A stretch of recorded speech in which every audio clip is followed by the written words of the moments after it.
Hey guys, welcome back to the channel The Alpha Banker and my name is Chirag Chopra, currently working as Deputy Branch Manager in a public sector bank. So guys, finally IBPS Clerical Cadre 2020 का examination बहुत ही close है हमारे भाई। Examination की dates आ चुकी हैं 5 दिसंबर, 12 दिसंबर and 13 दिसंबर, जिसमें around बस 15 से 20 दिन बचे हैं। तो भाई आज की हमारी वीडियो डायरेक्ट टारगेट करेगी इन 15 से 20 दिनों में कैंडिडेट्स को क्या करना चाहिए भाई, वो क्या सटीक चीजें हैं जो टॉपर्स करते हैं आखिरी के 15 से 20 दिन में, जो उनको टॉपर्स बनाते हैं, वो क्या चीजें हैं ऐसी जो आपको अवॉइड करनी है, आपका फेलियर आपको अवॉइड करने के लिए। और इसी के साथ at the end of the video हम देखेंगे भाई मेरी रिकमेंडेशंस क्या हैं आपके लिए, भाई आप क्या वो एक्चुअल एग्जैक्ट चीजें कर सकते हैं आखिरी के ये 15 से 20 दिनों में, जिससे आपका सिलेक्शन होने के चांसेस बहुत ज्यादा बढ़ेंगे और इसी के साथ साथ आपके स्कोर में भी बहुत तेजी से बूस्ट मिलेगा आपको। भाई रिकमेंडेशंस में ऐसी चीजें रहेंगी जो आपका स्कोर 10 से 12 नंबर तक बढ़ा सकती हैं, जिससे आपके सिलेक्शन के chances already double triple fold हो सकते हैं। भाई इसी के साथ साथ बहुत सारे बच्चों को ये डाउट है कि क्या वो प्रीलिम्स और मेंस की प्रिपरेशन अभी भी साथ साथ करते रहे। भाई प्रीलिम्स में आखिरी के 15 से 20 दिन बचे हैं, तो क्या वो आज भी मेंस की प्रिपरेशन करें प्रीलिम्स एग्जामिनेशन के साथ साथ, या मेंस को प्रिपरेशन को साइड करके अकेले प्रीलिम्स की प्रिपरेशन में लग जाए। तो इसको भी हमने डिटेल में डिस्कस करा है और इसके साथ वीडियो के एंड में हम देखेंगे फाइनल वर्डिक्ट मेरा क्या है कि क्या आपको प्रीलिम्स की प्रिपरेशन के साथ साथ मेंस एग्जामिनेशन की प्रिपरेशन को छोड़ना पड़ेगा या साथ में लेके चल सकते हैं। तो आज की वीडियो बहुत इंटरेस्टिंग होने वाली है, बहुत नॉलेजेबल होने वाली है और फुल ऑफ फैक्ट्स होने वाली है, तो बहुत मजा आने वाला है आज की वीडियो में। Do watch the video till the end. अगर आपको आज की वीडियो पसंद आए then do like and share the video. अगर आप नए हैं इस चैनल पे then do subscribe to the channel as well and also hit the bell icon, जिससे आपको मिल सकेगा अल्फा बैंकर का हर वीडियो सबसे पहले। So guys, without further ado let's move forward and let's make your preparation simpler. आगे बढ़ने से पहले सबसे पहले ये देखते हैं कि एक्चुअल में हमारा प्रीलिम्स एग्जामिनेशन का एग्जाम पैटर्न क्या रहता है। तो भाई देखो, हमारे प्रीलिम्स एग्जामिनेशन में आते हैं ये 3 सेक्शंस, पहला इंग्लिश, सेकंड क्वांट और थर्ड रीजनिंग। भाई तीनों ही होते हैं 20-20 मिनट के लिए ओपन। भाई मतलब तीनों का सेक्शनल टाइमिंग अब आ गया है इस एग्जामिनेशन में, जो तीनों का ही है 20-20 मिनट। मतलब हर सेक्शन आपके लिए 20 मिनट के लिए ओपन रहेगा और 20 मिनट के बाद नेक्स्ट सेक्शन ओपन हो जाएगा। भाई इंग्लिश सेक्शन की बात करें तो आते हैं 30 question for 30 marks. Numerical ability की बात करें तो आते हैं 35 question for 35 marks and reasoning ability की बात करें तो आते हैं 35 क्वेश्चन फॉर 35 मार्क्स। मतलब इस एग्जामिनेशन का हर क्वेश्चन होता है 1 नंबर का। तो जहां हर क्वेश्चन होता है 1 नंबर का, वहीं हर गलत क्वेश्चन करने में आपको मिलती है नेगेटिव मार्किंग, और नेगेटिव मार्किंग होती है -1/4, मतलब -0.25 नंबर्स की। तो आपको यहाँ मेक श्योर क्या करना है भाई, आपको मेक श्योर करना है कि आप ज्यादा से ज्यादा क्वेश्चंस को सही करें प्लस कम से कम क्वेश्चंस को गलत करें। भाई देखो, ये दोनों ही चीजें वो हैं जो आपको सिलेक्शन में आपका स्कोर को बढ़ाएंगी। भाई जितने आप क्वेश्चन सही करेंगे आपका स्कोर बढ़ेगा, और जितने आप नेगेटिव मार्किंग मतलब गलत क्वेश्चंस को कम करेंगे उतनी आपकी नेगेटिव मार्किंग कम होगी, तो आपका स्कोर और बढ़ेगा। तो दोनों ही कंडीशंस में आपका स्कोर बढ़ेगा। तो आपको सही क्वेश्चन ज्यादा करने हैं, और जिन क्वेश्चंस में आपको डाउट है या आपको लगता है कि आपको तुक्का मारना पड़ेगा, तो आपको तुक्का मार के बिल्कुल भी नहीं आना है। भाई आपको अपने गट फीलिंग पे बिल्कुल नहीं चलना है अनटिल एंड अनलेस वो इंग्लिश की बात हो। भाई इंग्लिश में कई बार ऐसा होता है कि हमको सेंटेंस रीड करके ऐसा लगता है कि भाई क्वेश्चन सही है या सेंटेंस गलत है, तो हम वहां गट फीलिंग से जा सकते हैं, but not every time and not in quant and reasoning particularly, because quant and reasoning में आपका गट फीलिंग नहीं चलता। वहां अगर आपका राइट आंसर आता है देन मार्क द ऑप्शन और लीव द क्वेश्चन। भाई ये हमको सिंपल अप्रोच रखनी है एग्जामिनेशन क्लियर करने के लिए, तुक्के वाली अप्रोच नहीं रखनी है, गट फीलिंग वाली अप्रोच नहीं रखनी है। ठीक है भाई, ये हो गया हमारा एग्जाम पैटर्न। भाई एग्जाम टोटल होगा 1 घंटे का। 1 घंटे में आपको करने हैं 60 क्वेश्चन। मतलब सीधी सी मैथ है भाई, आपने 100 बार ये बात पहले भी सुनी होगी कि भाई बैंकिंग एग्जामिनेशंस में प्रीलिम्स में एक क्वेश्चन को करने में 1 मिनट भी नहीं मिलता। बिल्कुल सही बात है, पर वहीं अगर दूसरी तरफ देखें तो भाई आपको 100 के 100 क्वेश्चन करने भी नहीं है। भाई देखो, आप बहुत बार ये बात सुनोगे, आप बहुत बार सुनते भी आए होगे कि भाई क्लरिकल कैडर का एग्जामिनेशन है, सिंपल आता है। नो डाउट ये एग्जामिनेशन सिंपल आता है, बट तब भी आपको क्वेश्चंस वही करने हैं जो आपको आते हैं। And I am damn sure कि अगर आपकी प्रिपरेशन का लेवल अच्छा है तो आपको क्वेश्चंस करने में कोई प्रॉब्लम नहीं होगी। भाई आपने कई बार सुना होगा कि कुछ भी हो जाए आपको 80+ क्वेश्चंस करके ही आने हैं। भाई ऐसा कभी नहीं होता। अगर क्वेश्चन पेपर मुश्किल आया है तो आपके नंबर ऑफ अटेम्प्ट्स गिरेंगे। भाई जैसे आप इस बार एसबीआई जे एसबीआई क्लरिकल कैडर का ही देख लो। भाई कई सारे स्टेट्स ऐसे हैं जहाँ पे कट ऑफ 70 अंडर गया है या 60 अंडर भी गया है। तो भाई क्या वहाँ पे सारे के सारे बच्चों ने 80+ अटेम्प्ट्स करे होंगे? बिल्कुल भी नहीं। तो भाई हर चीज डिपेंड करती है यहाँ पे स्टेट वाइज में, बिकॉज भाई क्लरिकल कैडर का जो सिलेक्शन होता है वो स्टेट वाइज होता है। तो आपको अपने साथ कॉम्पीट करना है, आपको कॉम्पीट करना है वो 3, 4, 5, 10 लाख बच्चों से जिनके साथ आप वो एग्जामिनेशन देने बैठ रहे हैं, और जिनके साथ लड़के आपको वो अपनी एक सीट हासिल करनी है जिसके लिए आप खुद कैपेबल हैं। तो भाई आपको प्रेशराइज नहीं होना है कि भाई मुझे 80+ क्वेश्चंस मुझसे नहीं हुए तो क्या मेरा एग्जामिनेशन निकलेगा या नहीं, या इस बार मुझसे 90+ क्वेश्चंस नहीं हुए तो मेरा एग्जामिनेशन निकलेगा कि नहीं। भाई देखो हमने तो इस बार SBI JA के मेंस एग्जामिनेशन में भी गुड अटेम्प्ट्स की रेंज रखी है 88 प्लस, और ये रेंज हमारी है मेंस एग्जामिनेशन की। भाई अगर प्री एग्जामिनेशन में भी ये हम रेंज रखते तो लोग मान लेते, बट मेंस एग्जामिनेशन में भी इस रेंज में आने का मतलब क्या है कि एग्जामिनेशन मुश्किल था। तो भाई आपको उस पर्टिकुलर डे पे उस पर्टिकुलर एग्जामिनेशन को देख के काम करना है, ना कि अपना प्री जुडाइज माइंडसेट लेके जाना है वहां पे एग्जामिनेशन में कि भाई मैं तो 80 क्वेश्चन ही करके आऊंगा या 85 क्वेश्चन ही करके आऊंगा। ऐसा बिल्कुल नहीं करना है। तो ठीक है भाई, ये हो गई हमारी बात एग्जाम पैटर्न की। भाई इसके साथ ही एक और बहुत इंपॉर्टेंट बात है जो मोस्टली सारे बच्चों को पता होती है, स्टिल मैं अगेन रीइटरेट कर देता हूँ कि भाई प्रीलिम्स एग्जामिनेशन जो आपका है वो होता है qualifying in nature. Qualifying in nature मतलब अगर आप प्रीलिम्स एग्जामिनेशन कट ऑफ पार करते हैं तो आगे आने वाले आपके फाइनल रिक्रूटमेंट में इसका कोई रोल प्ले नहीं करेगा। ये मतलब प्रीलिम्स एग्जामिनेशन को अगर आप क्वालिफाई कर लेते हैं, इसका कट ऑफ पार कर लेते हैं, तो आपका प्रीलिम्स एग्जामिनेशन की कहानी खत्म। आपका फाइनल जो रिक्रूटमेंट होगा वो होगा आपके मेंस एग्जामिनेशन के रिजल्ट पे और मेंस एग्जामिनेशन के स्कोर पे। तो आपको प्री एग्जामिनेशन के लिए स्ट्रेस उतना नहीं लेना है गाइस। देखिए अब स्ट्रेस उतना नहीं लेना है, इस बात को कई लोग कमेंट सेक्शन में आके नेगेटिवली भी लेंगे कि भाई मैंने ऐसा क्यों बोला। भाई मैं ऐसा आपको बस इसलिए बोल रहा हूँ बिकॉज आपको अपनी प्रिपरेशन पे इतना कॉन्फिडेंस रखना जरूरी है कि अगर आपकी प्रिपरेशन अच्छी है तो सिलेक्शन हो जाएगा। तो भाई इस पॉइंट को आपको एज अ मोटिवेशन फैक्टर अपने लिए यूज करना है और आगे बढ़ना है, ज्यादा से ज्यादा चीजें करनी है। तो भाई यहाँ तक हो गई एग्जाम पैटर्न के बारे में बात और प्रीलिम्स के बारे में कुछ छोटा सा ब्यौरा। तो आओ आगे चलते हैं, देखते हैं डिटेल्ड सिलेबस क्या है इन तीनों सेक्शंस का, और उसके साथ ही साथ आपको क्या क्या टारगेट करना है इन आखिरी के 15 दिनों में, और आपको कैसे करना है चीजों को अटेम्प्ट कि आपके मैक्सिमम मार्क्स स्कोर हो सके फाइनल एग्जामिनेशन में।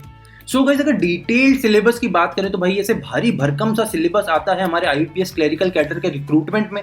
भाई जहां इंग्लिश में आते हैं reading comprehension, fill in the blank, spotting error, vocabulary, jumble sentence, complete the sentence और बहुत सारी चीजें।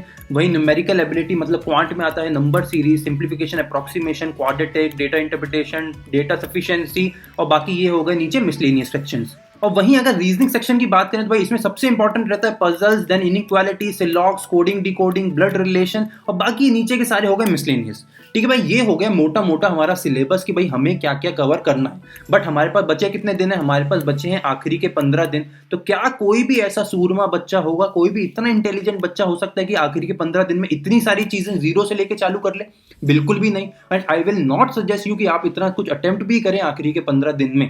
तो मेरी रिकमेंडेशन क्या है भाई, आखिरी के 15 दिन में आपको क्या करना चाहिए कि आपका सिलेक्शन हो सके। सो गाइस दिन बचे हैं आखिरी के 15, तो हमें करना ये है कि हमें इंग्लिश सेक्शन की अगर हम बात करें तो इंग्लिश सेक्शन में हमें बस अपना इंग्लिश का मटेरियल बढ़ाना है। भाई हमें अपने इंग्लिश से इंटरेक्शन बढ़ाना है। क्यों? बिकॉज इंग्लिश में जो सबसे इंपॉर्टेंट चीज आपकी आएगी वो है आपका रीडिंग कॉम्प्रिहेंशन, और ये ऐसी चीज है जो आएगी ही आएगी, और ये आएगा अराउंड 7 से लेके 10 नंबर के क्वेश्चन। भाई ये 7 से लेके 10 नंबर के क्वेश्चन होंगे, बड़े बड़े पैराग्राफ्स आएंगे जिनको आपको पढ़ना है और उसके बाद ये क्वेश्चन को सॉल्व करना है। तो अगर आपकी रीडिंग कैपेबिलिटी ऑलरेडी अच्छी होगी तो इस पार्ट को सॉल्व करना आपके लिए केक वॉक होगा। इसी के साथ साथ और क्या क्या आ सकता है इस बार के एग्जामिनेशन? भाई जैसा हर बार देखा जाता है तो स्पॉटिंग एरर बहुत इंपॉर्टेंट चीज है जो आ सकती है। इसी के साथ साथ पैरा जंबल्स हैं जो बहुत इंपॉर्टेंट चीज है और बार बार पूछा जाता है सारे के सारे एग्जामिनेशंस में, तो ये एक इंपॉर्टेंट चीज है। ऑड वन आउट हो सकता है, ये भी एक एरर डिटेक्शन का ही दूसरा टाइप है, तो ये भी आ सकता है। इसी के साथ साथ क्लोज टेस्ट आ सकता है। गाइस देखो क्लोज टेस्ट और फिल इन द ब्लैंक्स ये दो चीजें ऐसी हैं कि इनमें से कोई एक ही आता है मोस्ट ऑफ द टाइम। तो आप प्रिपेयर करके चलिए कि इन दोनों में से एक तो आपको देखने को मिलेगा ही एग्जामिनेशन में। और इसी के साथ सिनोनिम एंटोनिम, भाई सिनोनिम एंटोनिम मैक्सिमम टाइम आपको रीडिंग कॉम्प्रिहेंशन का ही किसी ना किसी क्वेश्चन में मिल जाएंगे। इसी के साथ साथ जो आजकल नई चीज पूछने लग गए हैं वो आ गए हैं idioms and phrases. Idiom and phrases में अगर आपको लगता है कि आपके पास टाइम है then do go for idiom and phrases as well, because इस बार के SBI क्लरिकल कैडर में इडियम एंड फ्रेजेस पूछे गए तो ये भी आने के चांसेस थोड़े ज्यादा हो जाते हैं, because IBPS most of the time SBI को ही कॉपी करता है, उन्हीं के दिए गए क्वेश्चंस के टाइप को कॉपी करते हैं, ऑलमोस्ट रीट्रेट करते हैं उन्हीं टाइप के क्वेश्चंस को। तो इस बार इडियम एंड फ्रेजेस आने के चांसेस भी थोड़े ज्यादा हैं। तो भाई ये हो गई हमारी इंग्लिश सेक्शन की बात। अब अगर बात करें न्यूमेरिकल एबिलिटी की, तो भाई देखो न्यूमेरिकल एबिलिटी में सबसे पहले सबसे ज्यादा इंपॉर्टेंट क्या है आपके लिए? अगर प्रीलिम्स एग्जामिनेशन के पॉइंट ऑफ व्यू से देखें तो भाई सबसे इंपॉर्टेंट है सिंप्लीफिकेशन एंड अप्रोक्सीमेशन। क्यों इंपॉर्टेंट है? बिकॉज भाई ये 5 क्वेश्चन आएंगे और 2 मिनट से कम में ये आपको 5 नंबर दे देंगे, आपकी मुट्ठी में हो जाएंगे 5 नंबर। अब इसके साथ और क्या इंपॉर्टेंट है प्रीलिम्स एग्जामिनेशन को लेके? आपका क्वाड्रेटिक इक्वेशन, बिकॉज ये भी आएंगे 5-5 क्वेश्चन के सेट में क्वेश्चन, और ये भी 2 से 3 मिनट में आपको 5 नंबर दे देंगे। मतलब कुल मिला के 4 से 5 मिनट में आपको यहाँ पे 10 नंबर पक्के हो गए क्वांट में। ठीक है, अब इसके बाद हम क्या करेंगे भाई? इसके बाद हम करेंगे नंबर सीरीज। भाई नंबर सीरीज भी बहुत ईजी आती है प्रीलिम्स में, और क्लरिकल कैडर के प्रीलिम्स एग्जामिनेशन में तो बहुत ईजी आती है। तो अगर एग्जामिनेशन में ये आता है तो आप इसको भी श्योरली अटेम्प्ट करें, अपने स्टार्टिंग में ही अटेम्प्ट कर ले क्वांट सेक्शन आते ही, बिकॉज ये जो 3-4 चीजें हैं ये ऐसी हैं जो 5-5 क्वेश्चन सेट में आती हैं और ये सारे के सारे क्वेश्चंस को करने में 1 या 2 या 3 मिनट लगते हैं, उसमें आप 5 नंबर डायरेक्टली ग्रैब कर सकते हैं। भाई देखो 5-5 क्वेश्चन के जैसे ही सारे सेट खत्म हो जाते हैं, मतलब number series, quadratic equation, data sufficiency, simplification, approximation, जैसे ही 5-5 के सेट में आए क्वेश्चंस खत्म हो जाते हैं वैसे ही आपको चालू करना है अपना डेटा इंटरप्रिटेशन। भाई किसी भी मिसलेनियस क्वेश्चन की तरफ आपको नहीं बढ़ना। भाई ये नीचे दिए गए हैं सारे मिसलेनियस टाइप के क्वेश्चन। भाई मैं आपको हमेशा यही सजेस्ट करता हूँ कि मिसलेनियस टाइप पे आपको तब तक नहीं जाना है जब तक आपका ये वाला लॉट खत्म नहीं हो जाता। ये वाला लॉट मतलब 5-5 के क्वेश्चन वाले सारे सेट प्लस आपका डेटा इंटरप्रिटेशन। भाई डेटा इंटरप्रिटेशन को मैं हमेशा बोलता हूँ ये जान है क्वांट सेक्शन की, बिकॉज आप कहीं डेटा इंटरप्रिटेशन को स्किप करके भी प्रीलिम्स एग्जामिनेशन पार कर गए तो मेंस एग्जामिनेशन में तो आपको डायरेक्टली टारगेट करना पड़ेगा डेटा इंटरप्रिटेशन को, बिकॉज पूरे के पूरे सेक्शन का नाम ही डेटा इंटरप्रिटेशन एंड एनालिसिस रहता है। तो भाई वहां तो आप बच नहीं सकते, तो इसीलिए आपको अभी से ही टारगेट करके चलना है, because data interpretation prelims examination में क्लरिकल कैडर के बहुत सिंपल आता है, इतना कैलकुलेटिव नहीं आता है, और अगर कैलकुलेटिव आता भी है then it is calculative for each and every candidate appearing for this examination. भाई आपको हर बार ये मान के चलना है कि अगर ये एग्जामिनेशन आपको मुश्किल लग रहा है तो उन लाखों बच्चों को भी मुश्किल लग रहा होगा जो इस टाइम इस सीट पर बैठ के आपके साथ एग्जामिनेशन दे रहे हैं। तो भाई ये हो गई हमारी क्वांट सेक्शन की बात। अब आओ आगे देखते हैं भाई हमारा रीजनिंग सेक्शन में हम कैसे अप्लाई करेंगे। अब आओ आगे देखते हैं कि भाई हमें रीजनिंग सेक्शन को कैसे अप्रोच करना है अपने प्रीलिम्स एग्जामिनेशन के लिए। भाई हम क्या पढ़ें और कितना पढ़ें। भाई देखो सबसे इंपॉर्टेंट क्या है, भाई देखो मैं आपको हमेशा बोलता हूँ रीजनिंग सेक्शन की अगर आप बात करते हैं तो भाई पजल्स को आपको एंड में करना है, मिसलेनियस क्वेश्चंस को पहले करना है, बिकॉज इसके जितने भी मिसलेनियस टाइप के क्वेश्चंस होते हैं वो बहुत सिंपल होते हैं, बट आखिरी के 15 दिन है और मोस्ट ऑफ द स्टूडेंट्स क्या करते हैं भाई पजल्स को टोटली इग्नोर कर देते हैं, तो यहाँ क्या होता है उनका स्कोर बहुत तेजी से ड्रॉप। तो अब आपको क्या करना है भाई, आपको आखिरी के 15 दिनों में मैक्सिमम अपना टाइम देना है पजल्स को, और उसी के साथ ही सारे के सारे मिसलेनियस टॉपिक्स को भी, बिकॉज गाइस देखो अब आपके पास टाइम 24 घंटे का ही है, बट आपको मेक श्योर करना है कि आप अपना खा के नहा के बैठ के पढ़ाई आपको ऐसे टाइम पे करनी है कि आप फुल कॉन्सेंट्रेशन फुल फोकस के साथ बस और बस पढ़ाई करें। भाई क्लोज रूम रखना है आपको अपना, ऐसे पढ़ाई करनी है कि अगर आप 1 घंटा भी देते हैं पढ़ाई को तो 1 घंटा 60 मिनट आपकी बस और बस प्योर स्टडीज होनी चाहिए। तो उसमें आपको अगर रीजनिंग सेक्शन को टारगेट करना है सबसे ज्यादा आप टाइम देंगे पजल्स को आखिरी के 15 दिनों में, इसके साथ आप करेंगे इनइक्वालिटीज सिलॉक्स, और इसके साथ करेंगे blood relation, direction, distance, order and ranking. भाई ये सारी वो चीजें हो गई जो हो गए हमारे मिसलेनियस सेक्शन के पार्ट। ठीक है, अब देखो क्यों मिसलेनियस सेक्शन में हम बार बार प्रैक्टिस करेंगे, बिकॉज हम कोई भी सरप्राइज एलिमेंट नहीं रखना चाहते। हम बार बार हम जब प्रैक्टिस करेंगे इन चीजों की तो हमारे पास कोई भी ऐसा नया पैटर्न ऑफ क्वेश्चन नहीं बचेगा जो हमें एग्जामिनेशन में डायरेक्टली सरप्राइज कर सके। इसलिए हम मैक्सिमम इतनी प्रैक्टिस करके जाएंगे एग्जामिनेशन में कि हमारा सारे के सारे एग्जामिनेशन निकलना श्योर शॉट हो जाए। अब गाइस ये तो हो गई कि हमें आखिर के 15 दिनों में बहुत सारी प्रैक्टिस करनी है, बट प्रैक्टिस आखिर कहाँ से करनी है। तो गाइस अगर रीजनिंग सेक्शन की बात करें और क्वांट सेक्शन की बात करें तो इसके आपको अनलिमिटेड ऑनलाइन रिसोर्सेज मिल जाएंगे, और इसी के साथ ही साथ द अल्फा बैंकर पे ऑलरेडी बहुत सारा डेटा अवेलेबल है इन दोनों सेक्शंस के रिगार्डिंग, जहां पे आप इजीली ब्राउज करके अपने चैनल पे जा सकते हैं और आप देख सकते हैं बहुत सारे डिटेल्ड वीडियोस पड़े हैं। भाई हमने क्वांट सेक्शन में सारे के सारे टॉपिक्स को बहुत डिटेल में डिस्कस करा है, और इसी के साथ साथ रीजनिंग सेक्शन में हमने पजल्स को बहुत ही अच्छे तरीके से सॉल्व करा है, जहां हमने प्रीवियस ईयर क्वेश्चंस भी करे हैं, जिसमें एक्चुअली मैंने आपको अपनी टेक्निक बताई है कि मैं एक्चुअल में एग्जामिनेशन में कैसे क्वेश्चंस को अटेम्प्ट करता था, क्या मेरी अप्रोच रहती थी, क्या मेरे शॉर्टकट्स थे और क्या ट्रिक्स मैं फॉलो करता था, जिससे कम से कम टाइम में मैं सारे के सारे क्वेश्चंस को सॉल्व कर पाता था, उनका राइट आंसर लेके आ पाता था। अब अगर देखो इंग्लिश सेक्शन की बात करें तो भाई बहुत जो कॉमन मिस्टेक है, एक बहुत रुकी मिस्टेक है जो सारे बच्चे करते हैं, वो है न्यूज़पेपर। भाई न्यूज़पेपर में 2 टाइप के बच्चे होते हैं, एक जो न्यूज़पेपर बहुत ज्यादा पढ़ते हैं और एक जो न्यूज़पेपर बिल्कुल ही नहीं पढ़ते हैं। भाई आपको ना न्यूज़पेपर बहुत ज्यादा पढ़ने वाला बच्चा बनना है, ना आपको न्यूज़पेपर बिल्कुल ना पढ़ने वाला बच्चा बनना है। भाई ऐसे बहुत सारे बच्चे होते हैं जो न्यूज़पेपर लेके बैठते हैं और 3-4 घंटे बस न्यूज़पेपर को स्किम करते रहते हैं, एक एक लाइन पढ़ते हैं, एडिटोरियल्स पढ़ते हैं, international news, national news, sport news, ये न्यूज वो न्यूज। भाई आपको इतना नहीं पढ़ना है, आपको बस उतना पढ़ना है जितना आपके काम का है। और आपको मैं यही बोलता हूँ इंग्लिश सेक्शन के लिए कि आपको इतना पढ़ना है कि आपका इंग्लिश मटेरियल के साथ आप हमेशा अप टू डेट रहें, आप हमेशा सराउंडेड रहें इंग्लिश मटेरियल के साथ। तो भाई आखिर के दिनों में आपको ये करना है कि आपको रीडिंग कॉम्प्रिहेंशन की मैक्सिमम प्रैक्टिस करनी है। अब रीडिंग कॉम्प्रिहेंशन के लिए आपको अनलिमिटेड रिसोर्सेज मिल जाएंगे ऑनलाइन फ्री में। भाई आपको कहीं पे भी पेड रिसोर्सेज की तरफ नहीं जाना है। आखिरी के 15 दिनों में फ्री रिसोर्सेज अनलिमिटेड अवेलेबल हैं। आपको थोड़ा ब्राउज करना पड़ेगा गूगल में, आपको इजीली अवेलेबल हो जाएंगे reading comprehension.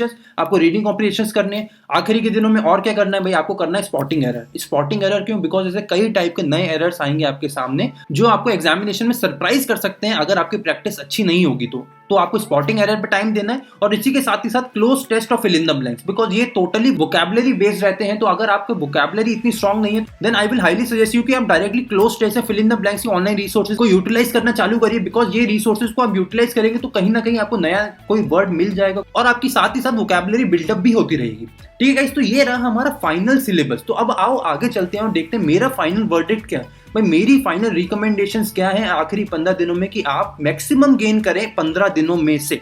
So guys finally we are here to see my final recommendations. भाई मेरा फाइनल वर्डिक्ट क्या है, मेरी रिकमेंडेशंस क्या है। सो गाइस आप में से जितने भी बच्चे द अल्फा बैंकर को कुछ टाइम पहले से फॉलो कर रहे होंगे, आप लोगों को पता होगा कि भाई मेरे लिए मॉक्स की इंपॉर्टेंस हमेशा से क्या रही है और क्यों मैं हमेशा मॉक्स ज्यादा से ज्यादा करने की आपको सलाह देता हूं। गाइस देखो, आप कितनी भी प्रैक्टिस कर लो, जब तक आप मॉक टेस्ट सीरीज नहीं लगाओगे आपको समझ नहीं आएगा कि आपका एक्चुअल एग्जामिनेशन में आपका सेटअप क्या रहेगा। भाई वो 1 घंटा आपको हर दिन देना है मॉक टेस्ट में।